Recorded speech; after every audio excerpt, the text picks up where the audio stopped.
Hello, everybody. It's Stephen here for the Idiot Quilter, and welcome to my weekly episode. This is episode 144 for December the 7th, 2021. So I guess everybody's getting ready for Christmas. I'm sure some of you have been getting ready for Christmas for quite a while, but we're pretty much there. I have all my decorations up, pretty much. There's one more thing I need to make, and it's just for me. It's for the house, for the decorations, and I'm going to talk about that in a moment. But first, I want to show you what I have been working on, and I'm really proud of this, and I'm just going to switch my camera over so you can see this. And there it is, and I call it my Orphan Block quilt. Now, this one was made up of, exactly as it's called, Orphan Blocks. When I make a quilt, and I often times try out a block if I've never made it before, or try out my color combination, I'll make one of the blocks in the quilt and see how I like it.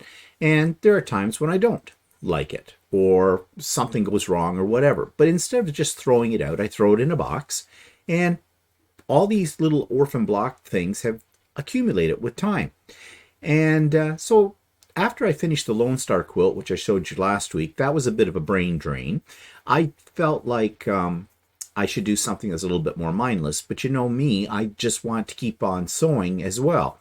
So I decided to put the orphan blocks together and make this quilt. And it was sort of mindless sewing because I just put the blocks down randomly. I really didn't have a thought about design or color combinations or anything like that. I just, whatever I reached in the box and grabbed, I'd make it into a strip or into a larger block and then sew it into the other blocks. Now, I say this was random, but in the center section here, and let me just blow that up a little bit for you, you can see it does in here kind of look like I had a plan because there's symmetry going on in here. I started with this block. This was the biggest block in all of the orphan blocks I had in the box. So I decided to make that my center block and work around it. And you can see here, these were little blocks with circles, drunkard's path kind of a thing I think I was experimenting with. And so I decided I had enough of those that I could do this sort of symmetry thing on the corners happening here and on the sides. Put a border around that. Had a bunch of some sort of a pieced border that came off another quilt, probably when I trimmed it and I didn't throw this out. Put that around and worked my way out. Of course, I got to these. Now I made these strips, the top and the bottom, separate. And then I decided, well, I'd highlight them with some sashing. So that's what I've done here. So basically it was sort of a plan, but it sort of wasn't a plan, if you get my drift. And then I just kept adding to it until it got to, well, the size you see right now. And that size, it's around 96 by 82 inches. So it's just a little shy of being a full queen size quilt. So it's amazing what you can create out of a box of basically blocks, old orphan blocks and scraps.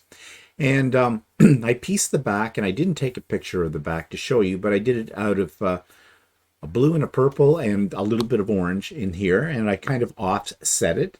The strip of orange was the thinnest of the two pieces of fabric, and I didn't, excuse me, I really didn't bother to try and center it up. It's a little bit off center, but you know, I like the look of the back, the way it turned out as well. Threw it on my Lucy, quilted it as you see here, a very simple pantograph, a scribble on here, and yeah, it's done. Now, excuse me, I've got a frog in my throat. When don't I have a frog in my throat? I don't know. But if you take a look here at my binding, I did do something slightly different, and I'm still not sure if I'm really sold on it or not. But I was talking to one of the ladies at Ultimate Sewing, and she was asking me what width of binding I used. And I said, well, I cut my strips 2.5 inches and do that kind of a thing, you know, fold it in half, then you fold it in half again, sew it on the back, bring it to the forward, because I do it on a machine, and sew it down. And she said, well, you know that edge, the edge you get right, this is not good, but, you know, in here, when you do it on a machine, I tend to want to use something that's got a guide on it so I can keep my stitching fairly straight along the edge. And that guide doesn't allow me to go, when it's 2.5 inches, to go quite over right to the very edge of it. So I kind of understand now why people probably prefer to do hand quilting or hand sewing of their binding onto their quilt for that reason. She suggested cutting the strips 2.25 inches, and I have heard of this method before, and then it might fit a little better. So I did that, and it did for the most part. I might try it again. The reason I'm hesitating only is because I still was using my edge guide on that, and it wasn't necessarily getting quite as close as it should have. Now, what I probably should have done was just put on my non-edge foot and did it, myself, instead of looking for that as a guide.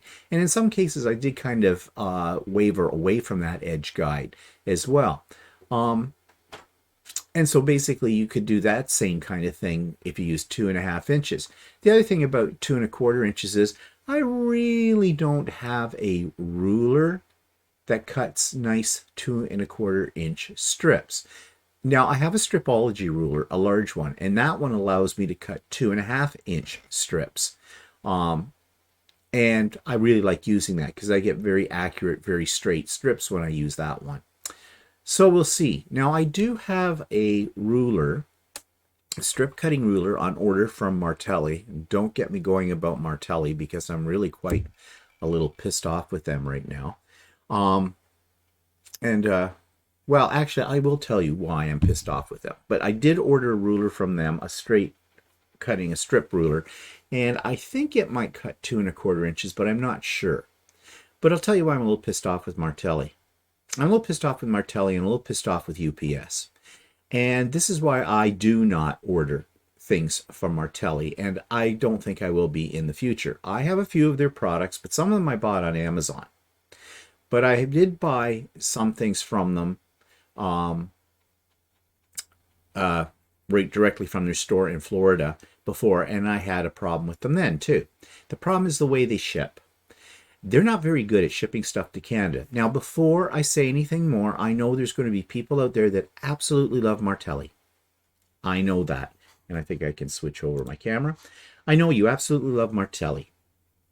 And yes, they make a good product. I have nothing against their products whatsoever. But I have something against the way that they are, how they ship them. I order other things from the States as well, and barring what it costs to get stuff from the States, the dollar exchange and all that kind of stuff, I usually get them. They come through. Martelli, for me, there's always been a problem with them. And here's what it is. So, I ordered this strip ruler from them well over a month ago or longer. And one of the other ladies in the Quilter's Way, we had a special presentation, backing up again, from the Quilter's Way with Martelli, talking about their products and stuff, and they were giving everybody a special discount, as they called it. So a bunch of us ordered things from Martelli. Now, one of the ladies suggested that since all I was ordering was one ruler and she had a much larger order, maybe we could just combine my order with her order, and that would save on some shipping costs for me. So she made all the arrangements with Martelli. I talked to them as well, and they said, sure, that's not a problem. They would put it in her box of stuff, and away it went. And she lives about an hour's drive away from me. So fine, no problem. So she got the shipment about 2 weeks ago, week and a half ago, since I was recording this. And it said there were 2 boxes, but she only got 1 box. She called UPS. They did it through UPS. I hate UPS. Absolutely hate UPS for a variety of reasons. But, it's out of my control at this point. UPS said, yeah, there was a second box, but it didn't have a shipping thing on it or an invoice or something in it. So they shipped it back to Martelli or something like that. They were looking in or said they were going to. So she contacted Martelli to let them know. They said not to worry, they'd look after everything. Nothing happened for a bit. She called UPS or whatever, and UPS had trouble finding the package at that point. Now, yes, this is not Martelli's fault with you. It's UPS more than anything. Long story short, I guess the latest on it is that UPS shipped that box that has my ruler in it and some of her stuff back to Martelli. She's been in contact with Martelli. They're looking for it, and they're going to ship it back. We have no idea when we're going to see that or when it's going to come. Now, you're going to say, well, yeah, but that was UPS. That was Martelli. Yeah, it was Martelli. They didn't fill out all the forms the way they were supposed to fill out all the forms. They filled out what it sounds like, okay, maybe I'm wrong about this, but what it sounds like is they only filled out one shipping form or whatever paperwork needed to be filled out for one box, not for the 2 boxes. So UPS could not ship the second box, whatever. I'm not really sure whose fault it really is, but my problem is I had a similar problem to this back about a year or so ago when I ordered another thing from Martelli. So Martelli just doesn't seem to have their act together when it comes to shipping outside of the United States. And the thing too about Martelli is, oh, they're very friendly and they're talking to you. They're going to look after everything, blah, blah, blah, blah, blah, blah. But still, that means I'm sitting here waiting for my ruler. And it's been over a month or longer. So there you go. Now I know a lot of you are going to say immediately, you're going to put in a comment, I've never had a problem with Martelli. Martelli is wonderful. I've never had a problem with Martelli. Bully for you. I'm happy for you. I don't need to hear that. How's it going to change my situation by knowing that it didn't happen to you? It's not. I'm just saying. Okay? So anyways, that was a bit of a digression away from my Orphan Block quilt, but I'm very pleased with the Orphan Block quilt. I love the colors in it. It's so bright, it's bold, it's me. And yeah, it's wonderful. I really like that project. So if you want to get rid of your Orphan Blocks, make a quilt. Okay, so I've also been busy doing some more Christmas decor. I'm just going to throw this up here on the screen so you can see this as well. Let me get this one off the screen. Pillow covers, slip covers. I have 3 pillows, although you're only seeing 2 in this shot, downstairs in my rec room. And I decided this year that I hadn't done a slip cover for them, and what they had on them didn't look all that Christmassy. So I decided to make one. And I think I found this pattern on Jordan Fabrics or someplace. It was a freebie that I got, and very quick to do. And it worked out really nice, except for one thing. On this larger pillow here, the dimensions, I didn't really measure my pillow form. I was thinking it was the size that the pattern called for. Turned out it was a little smaller. So what happened was when I put the pillow slip on here, and this has one of those envelope backings or whatever you call it, so it's easy to, put in your pillow, take your pillow out. It was a little bit like not very full up here in the top and in the bottom. So I remedied that situation by just simply, I took a couple of scrap pieces of batting, rolled them up, stuffed one in the top, stuffed one in the bottom, and it fills the pillow out fine. So that solved that problem. The second one that I made, this pillow was a little smaller, and I have one more of these pillars, and I'm going to make this again a little later today. I basically cut the binding, not the binding, but the border that was on here. You see here, this border is a little bit bigger than this little teeny strip of a border I have here.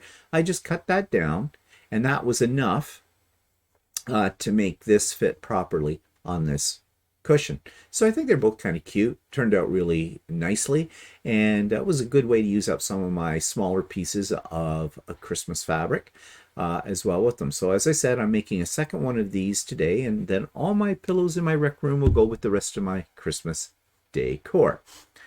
Okay, so that's about all that I've been making, and that takes me to what's been happening. Well, we had Craft and Chat on Wednesday, this past Wednesday. Had a new record of people, had 16. That's pretty good. Usually we average 10 to 12, so we had 16, and we had a good time. So the next one will be January the 5th. I think it's January the 5th is the first Wednesday of January in 2022. That'll be our next one. So watch this space for the Zoom link details of it. And if you're new to my channel, Craft and Chat is just a live Zoom event where we get together at 1 p.m. Eastern Standard Time on the first Wednesday of every month and work on whatever we want to work on and have friendly conversation. And, we always learn from each other. We're inspired by each other, and it's very comfortable, very relaxed, and all are welcome. And you can come whatever time you want to come during from 1 o'clock. It usually runs from 1 p.m. till about 4 p.m. We actually went a little over time this last one because, well, we were having a good time. So you can join us whenever you would like to, and leave when you want to as well. Okay, so watch the space, as I said, for the links for that. I usually put them up a week before the actual event. And if you'd like to be on the mailing list for Craft and Chat, just send me your email address. My email address is in the show notes below, and I will add you to the list, and that way you'll get a individualized, personal invitation to come to Craft and Chat. And don't worry, I keep that email private. You won't get any advertisements or anything like that. Okay, so that takes me to demos and reviews and things like that. So a couple of books that I want to feature here today. Before I do that, one more thing happened this week. You see my beastie is back behind me. My embroidery machine, my Janome 550E. Had a little problem, as you know, with the thread cutter. I sent it off a couple of weeks ago to my dealer. They fixed it fairly promptly, sharpened the blade or whatever. It cut twice and it didn't work anymore. So I took it back in. And turns out that I kind of screwed up the machine. Yes, it was me. I tried to fix the machine myself. I watched a YouTube video, and Walter and I went at it, and he will take no responsibility for what happened to it whatsoever. It was me, all me, my fault. And it was. Yeah. So they replaced the entire thread cutting unit. It cost me about $100 for that, but it works. And Shirley's wonderful. She didn't charge me labor for it. She just charged me for the part because technically it wasn't under the warranty anymore because I violated the warranty by trying to fix it myself. So note to self, some things leave to the professionals, but it's back, it's working, I'm happy. Okay, and you know me and machines. I look at them, they break. Okay, so a couple of things I want to show you today. Well, let me just get things set up here for this. So everybody comes out with these quilting or these quilt planner books or workbooks or wherever you want to call them, journals. Usually they come out with them in the fall of the year because, people will buy them as Christmas presents for quilters that they know, or people are planning their projects for the next year. And so they come out with something like this. And I have one. And this is the first one I have ever purchased before. This is a Quilting Life Monthly Planner by Sherry McConnell. Sherry McConnell has a YouTube channel of the same name, A Quilting Life. I watch her on a regular basis. She's a fabric designer, pattern designer, all those good things. And she's come out with her own version of a planner. Now, this was an impulse buy. I was at a quilt store a few weeks ago, and this was sitting at the cash register, and I decided to pick it up. They're not particularly cheap. I think in that quilt store, this was selling for $27.99 Canadian. It says on the back of the book, US price is $18.99. So, yeah. But they are available on Amazon. In fact, I'm going to switch over my screen right now to that Amazon listing. And there it is. And they give you a little sneak preview of what's inside it.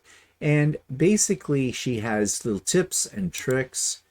She has quite a few different sections. Here's one for works in progress, pattern inventory, 20 steps to organizing a sewing space. So it's just not a planner, but it is also a guide book of sorts, which might be good as a gift for somebody who's just got into quilting to help them with their organization. So that's just a few of the pages that are in it. There's quite a few. Now, the price of this is the same price that I paid for it in the quilting store. This is on Amazon.ca. So, of course, on .com, if you're an American, it's going to be a different price, $27.99. And it is spiral bound, which is nice because it opens flat. So I am going to attempt to use this this year and see. Now, I am a list maker. I love things that I love making lists. I really do. I do it on a daily basis. I have different types of lists. And I already do have sort of a planner, which was a blank journal book that I divided into sections, and I keep a record of my UFOs and finished projects and other things are in that book. But as I said, this was an impulse buy, so I thought I'll give it a try. Now, I have already started filling in a few things in here. I have current works in progress. I have, I think there was a section, if I find it here. Well, it's here somewhere. See, it's got a content list as well, so you can easily find the pages you are working on. It's a nicely laid out. It's very pretty. Okay. Oh, here we go. My bucket list. Quilts I want to do. I've already started filling that one out. I got quite a few quilts I want to do. Getting them done? That's another story. But anyways, it's got other sections. I need to sit down, maybe fill them out, and maybe I'll try that for this next year and see how that works out for me as well. One thing about it is more for the ladies and the gentlemen. They call this one a portable guide. She does have a larger one that is a workbook as well, which is much bigger, but essentially has the same content in it, I believe. And she's going to do a series of videos on her YouTube channel. I think the first Monday of every month starting in January, where she will show you how to use this. Now, she's already done sort of an introductory one. It just came out this week on YouTube, talking about the overall look of this planner. And so, yeah, I'll probably watch those videos as well to see what she says to do with it. But she says she made this one this size so it could fit into your purse. I don't carry a purse, but I suppose I can take it with me when I go to the quilt store and I'm buying things, because there's sections in here that allow you to, you know, do some pre-planning of a quilt, a shopping list, things like that. So I may use it for that and just have to get into the habit of taking it with me. But I don't have a purse to put it in. Sometimes I have a bag, though. We'll see. So anyways, that was one of my acquisitions. And another acquisition that I purchased, I'm just getting things set up here on my screen to show you this. And I'm sure you have heard of this, because this is Jenny Doane's new book, How to Stitch an American Dream. Available everywhere. It's available on Amazon.com and .ca. It's available in both paperback form. It's also available for your Kobo. I have a Kobo or a Kindle. So I bought it for my Kobo and I read it. It's a quick read, but it is very insightful. And of course, if you don't know who Jenny Doane is, she is the founder of the Missouri Star Quilt Company. She has a YouTube channel. She does all kinds of things with tutorials on quilting. Of course, the Missouri Star Quilt Company is one of those must-go-to destinations for all quilters. And someday I will get to Hamilton, Missouri to see the town that Jenny built, because basically that's what she did. It's an interesting book. I was not prepared for the amount of well, there isn't a lot of it, but there's enough to let you know that she is a very spiritual person, very religious person. She is a Mormon, Mormon background, which I did not know. And she talks about how, basically she spent a good part of her life, her childhood and her early adult years when she was raising her family, basically in poverty, and how Missouri Star Quilt Company came to being out of all of that. It's very uplifting. She's a very, very uplifting person. I've heard that people who have actually met Jenny Doane say she's a very happy, uplifting person as well. So I do believe that what's written in this book is not fake, is not embellished. I think it is just the way it is and just the way she is. So I found it a really good and fast read. So I highly recommend it if you want something to read that's both inspiring and insightful. Then I suggest How to Stitch an American Dream by Jenny Doane. Okay, so what's that take me to now? Okay, subscriber quilt of the week. This is a relatively new subscriber to my channel, and her name is Angela Mitchell, and she sent me a picture of some of her beautiful creations. She's both a quilter and a seamstress, so we're going to see both sides of her in this little review that I'm going to insert here now. This week's quilt from a subscriber is from a new subscriber called Angela Mitchell. Angela Mitchell. And here you can see a picture of this quilt, and she writes, "The most recent quilt I finished earlier this year. The pattern is Going on a Picnic by Pat Sloan. I did this with a good friend of mine as a block of the month. We were having trouble getting our sojo back, so we challenged ourselves to do this quilt together, each of us working on our own individual quilt. We would meet weekly via FaceTime and go over our process and provide each other ideas on color combos, sashing, and border designs. It helped us stay connected during quarantine. I gave this quilt to my mom, who loves it, and it is a very beautiful and very colorful quilt. And I love the different sampler type blocks that are in it. But she sent us another picture as well, because Angela is not just a quilter, but she is a seamstress as well.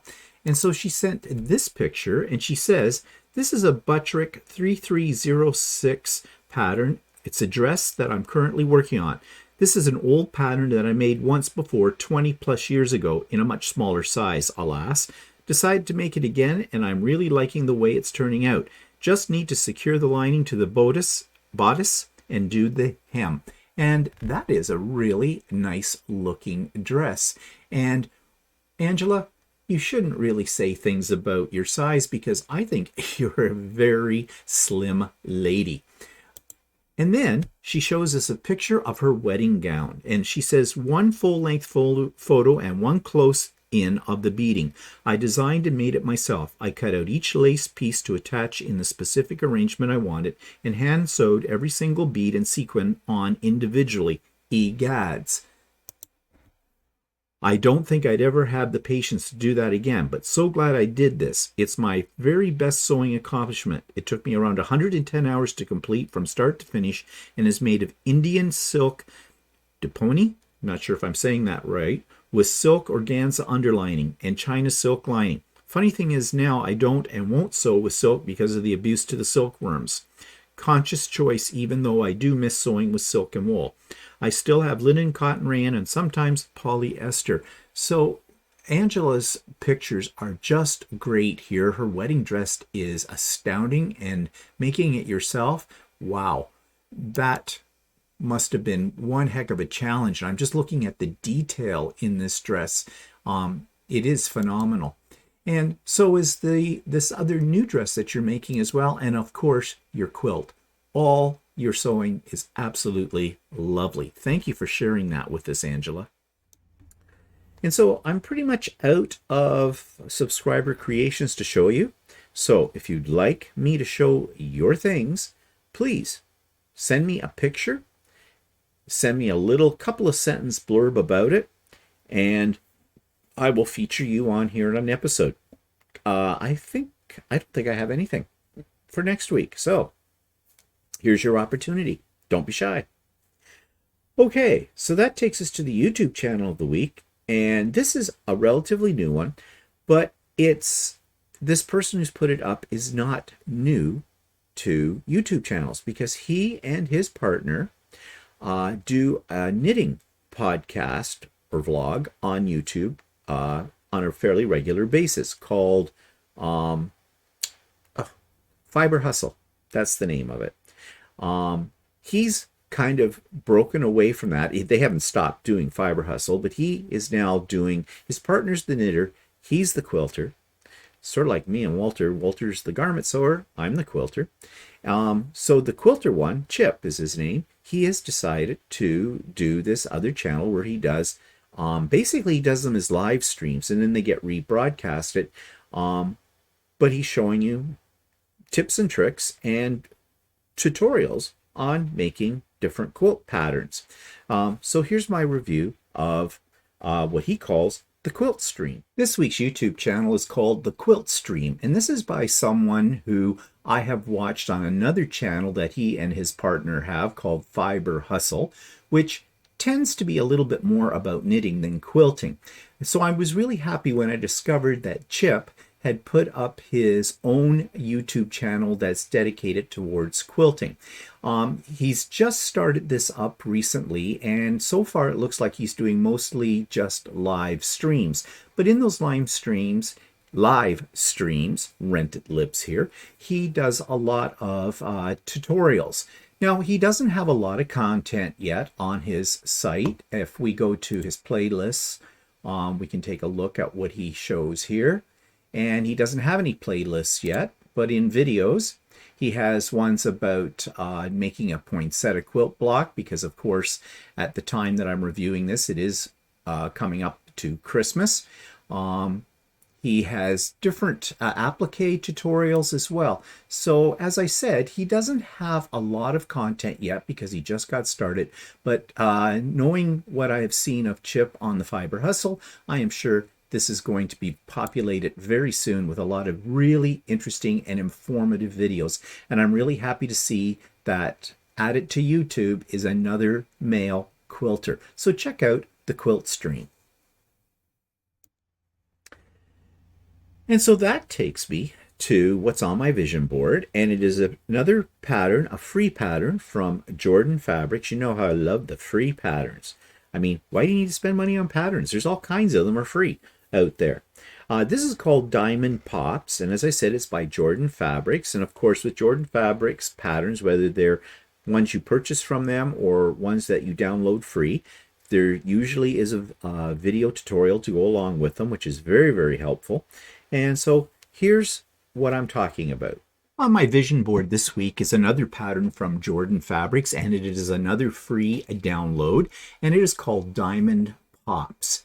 And I'm looking really forward to creating this one because I think it has a very unique look to it. I really like the batiks that were used in this particular quilt, but I think it would lend itself to being a scrappy quilt very readily.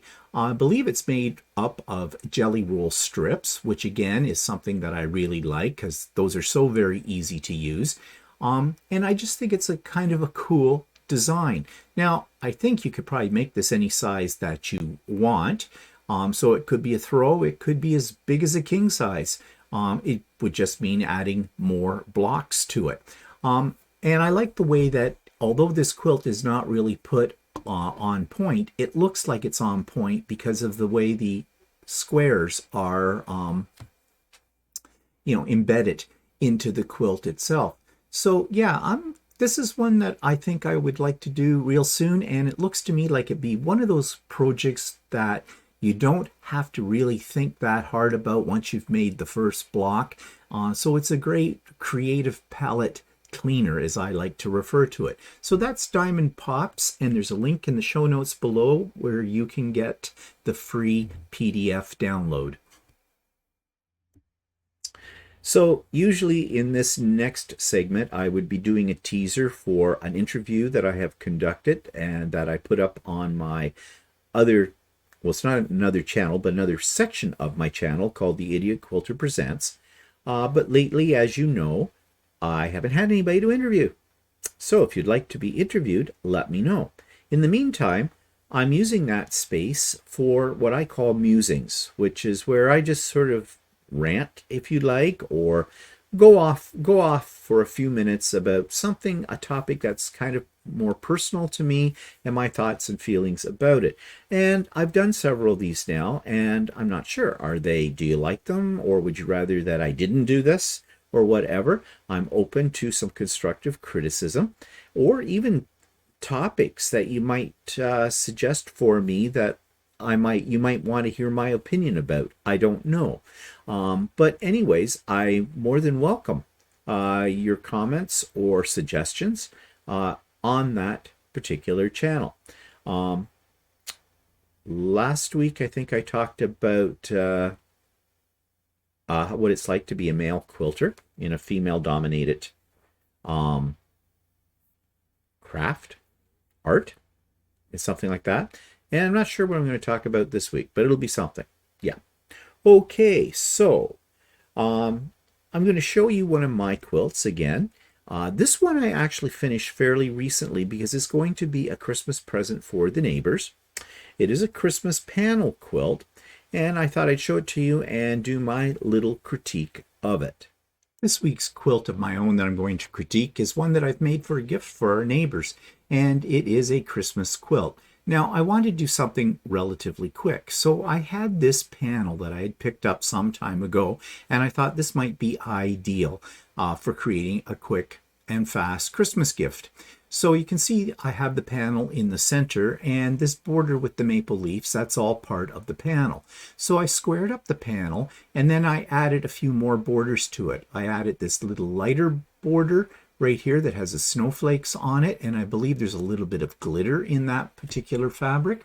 And then I added a little wider border of all these little, almost look like dots, but they're Christmas trees. I'll just bring it in a little closer on these two borders so you can see what I'm talking about.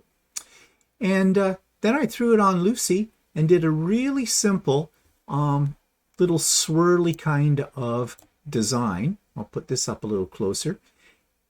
And I did that design in sort of a silvery colored thread, a gray actually, because I didn't want it to overpower the panel itself. But at the same time, I want to give it a very whimsical and Christmas feel to it. And I didn't really have an appropriate Christmas pantograph. Yes, I did this as a pantograph, not as a free motion quilting design. Although I probably could have done it as a free motion, given this is just loops. So I'm really happy with it. I really don't have any real serious problems to point out to you. I managed to get my corners all mitered very nicely on this, which is good because this is going to be a gift. And I used a Christmas fabric on the backing. I don't have a picture of the backing, but it's the same as this binding as well. It's just a red backing with some gold snowflakes and things on it. I think they'll really like it. It's a throw size. So, you know, they could use it as either as a wall hanging or just throw it over the back of a chair or something like that. So I hope they enjoy this. And I hope that the neighbors don't watch my YouTube channel. I don't think they do. Okay, so that takes me to the online quilting store of the week. This one is called Stitch in the Ditch. They're located in Western Canada. I believe they're in Alberta, I think so. And here's my review of this particular online quilting store. This week's online quilting store is called Stitch in the Ditch. And Stitch in the Ditch is located in BC, British Columbia, Canada. And this is their home page. So let's just check them out. Right off the bat, I see up here they have a drop-down menu for changing their prices from Canadian dollars to US dollars, which I think would be very handy for our American friends.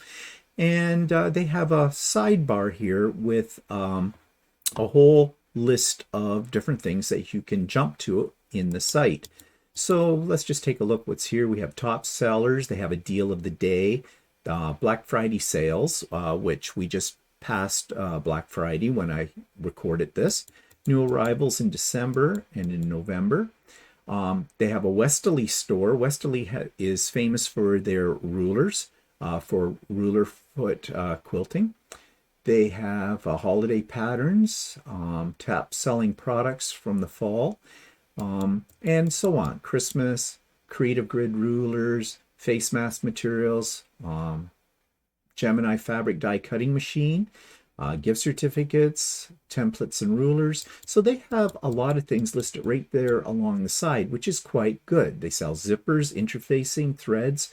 They've got everything on here by the looks of things. So, as I always do, let's check out what they're listing for fabric.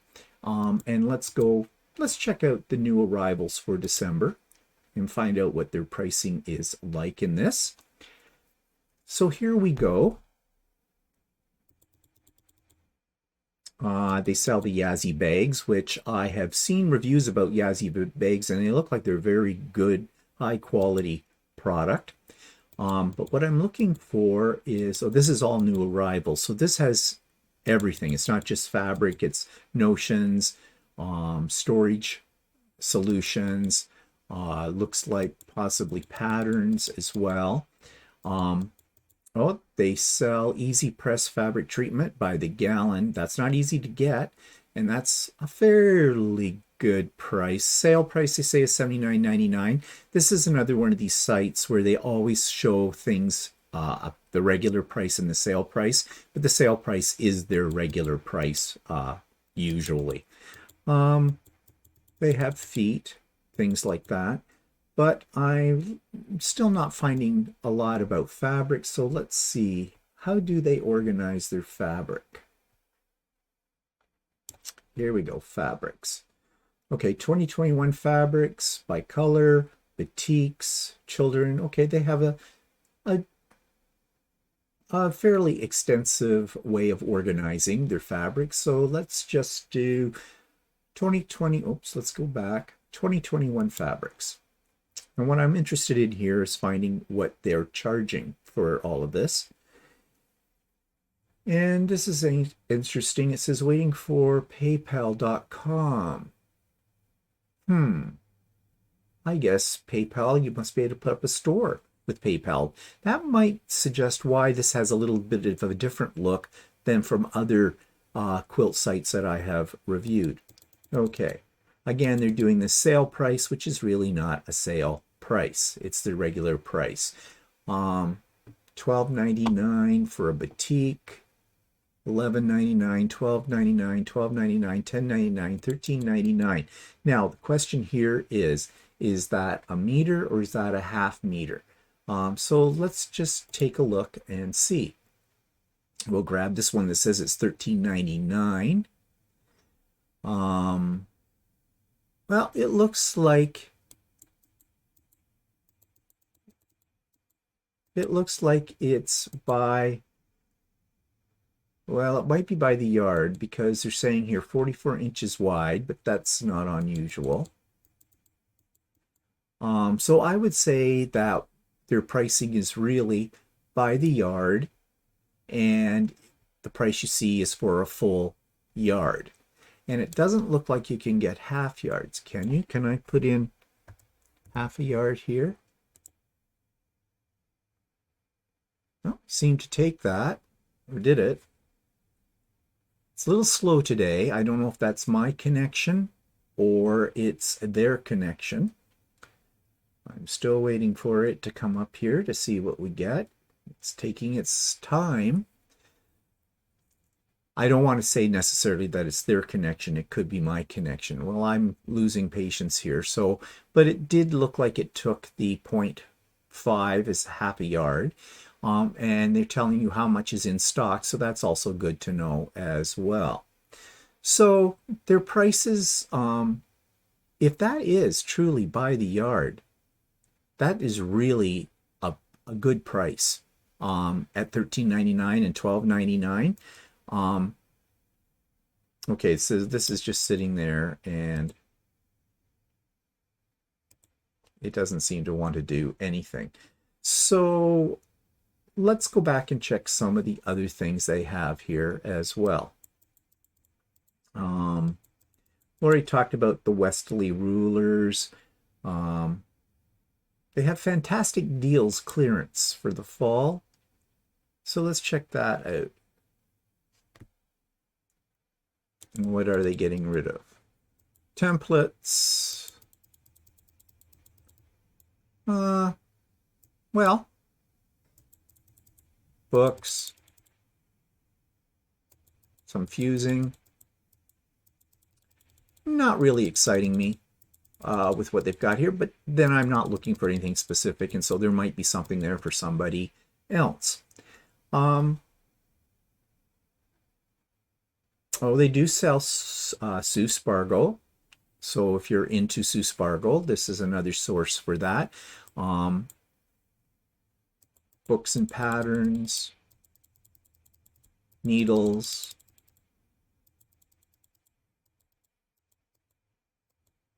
and different embroidery threads and things like that. I have no idea if these are good prices on embroidery threads because I don't buy them. Not this kind. I buy Floriani for my machine embroidery. Well, they seem to have a wide selection of different things. And they have bags and cork, household patterns. What are household patterns? I suspect these are things like for aprons or whatnot. It is a slow website, but again, that could be my connection. Oh, okay, so they've got like table runners. And they seem to be focusing on Christmas in a lot of this right now, which is natural since I'm putting this up just before Christmas. Okay, there seems to be a really good selection of different items here. They have scissors, quilt pounce pad with chalk, nifty notions, soul line quilting tools, storage and organization. Let's take a look at storage and organization to see what kind of things they have here for that.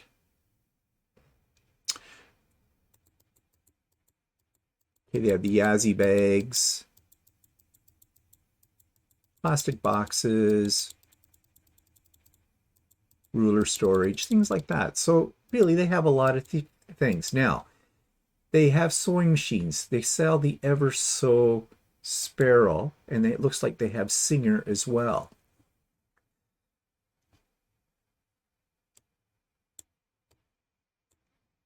They have a few of those. I did notice, though, while I was going down to this part, that they had something that sort of caught my eye. They had Singer Featherweights. Now they have parts. Do they sell featherweights? I know a lot of people are really into the featherweights. So if you can get parts for your featherweight here, and it looks like they do have quite a few parts. Doesn't look like they necessarily sell featherweights, but oh, I lied. No, I didn't lie. It's just another accessory with screws and things. So it looks like they've got a lot of parts for featherweights. So if you need some parts for your featherweight, this is the place to go, I guess. And let's take a look at their quilt patterns as well. They seem to have one line only, and that's Kimberbell. So again, if you're into Kimberbell, well, no, I don't know if they're all Kimberbell.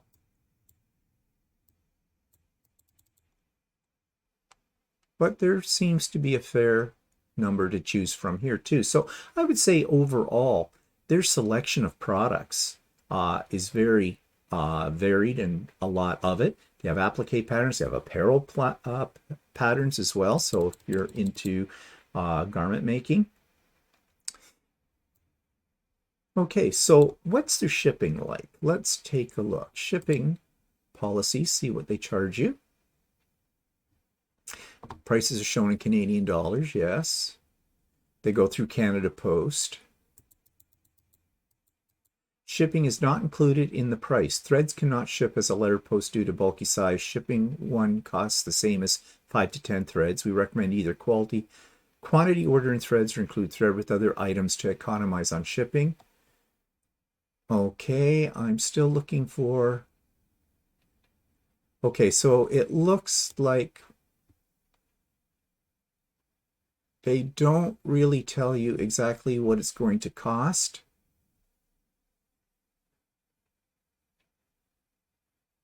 So I guess at the time of checkout, you might get that. Okay, let's do a little experiment here. Let's drop something in. Oh, they have sashiko as well. Okay, let's put something in our cart. Go here. I just want to see what they might charge for shipping. So add that to my cart. So I have it in the cart.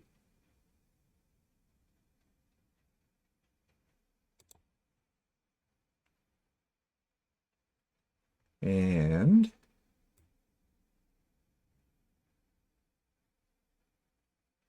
okay, calculate shipping. Canada, my province is Ontario.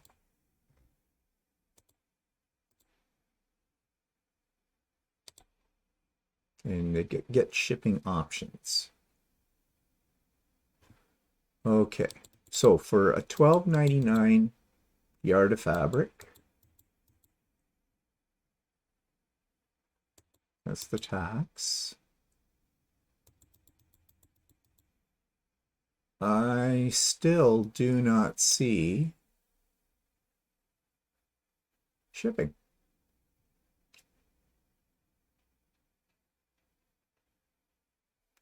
Oh. Okay, here's all your options. Ontario, $17 for something that I purchased with including taxes, $14.68.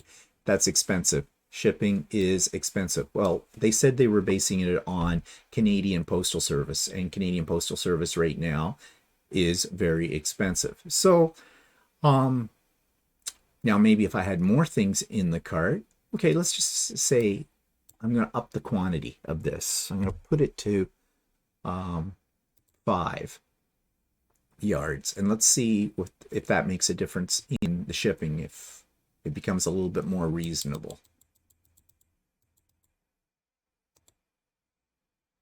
Oh, it's still $17. Okay, so maybe it's not based upon quantity. It's sort of a flat rate. Well, that's okay. If you're ordering something, you know, a lot of something, that might be worth it then.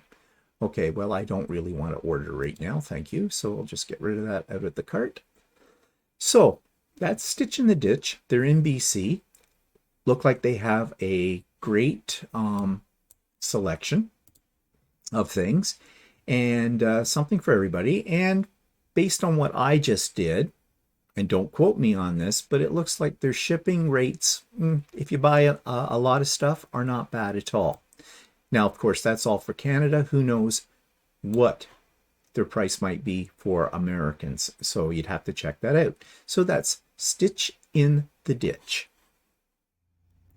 Okay, so that brings me to the end of this episode of the Idiot Quilter. I hope you enjoyed it. I hope you've got your Christmas stuff done. Not much more time before Christmas Day, and I'm very proud of the fact that mine are done, so I don't have that to worry about.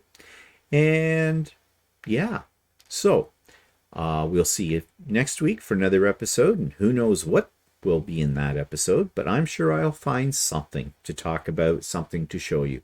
So I hope you have a great week. I hope it's a creative week, and you know, this is a high pressure time of the year right now. And a lot of people get stressed out about Christmas.